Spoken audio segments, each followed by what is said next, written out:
রাজধানী পূর্বাঞ্চলে বৌদ্ধ ধর্মের মানুষের উপাসনার জন্য মন্দির তৈরি করা হবে বলে জানিয়েছেন প্রধানমন্ত্রী শেখ হাসিনা। দুপুরে গণভবনে বুদ্ধ পূর্ণিমা উপলক্ষে বৌদ্ধ সম্প্রদায়ের মানুষের সাথে সাক্ষাতে একথা বলেন তিনি। প্রধানমন্ত্রী বলেন, সব ধর্মের মানুষের জন্য কল্যাণ ট্রাস্ট করে দিয়েছে সরকার।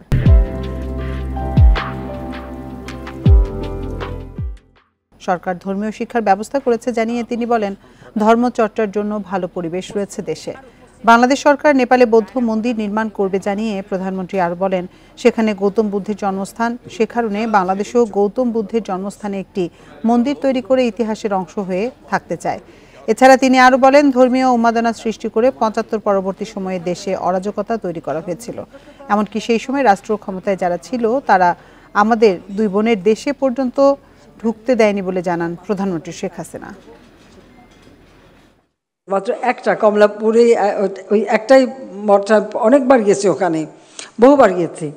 তো ওটারও উন্নতি করা যা যা করে দিয়েছি, কিন্তু সাথে সাথে যে বাড্ডায় জায়গা দিলাম, অন্য জায়গায় জায়গা দিয়ে এখন আরও 5টা বৌদ্ধ মঠ করা হয়েছে। আর আমাদের ধর্মমন্ত্রী তো বললেন যে এখানে পূর্বাঞ্চলেও একটা জায়গা দেওয়া হয়ে গেছে, কারণ পূর্বাঞ্চলটা নতুন শহর গড়ে উঠছে, তো সেখানেও থাকবে সেই কথা।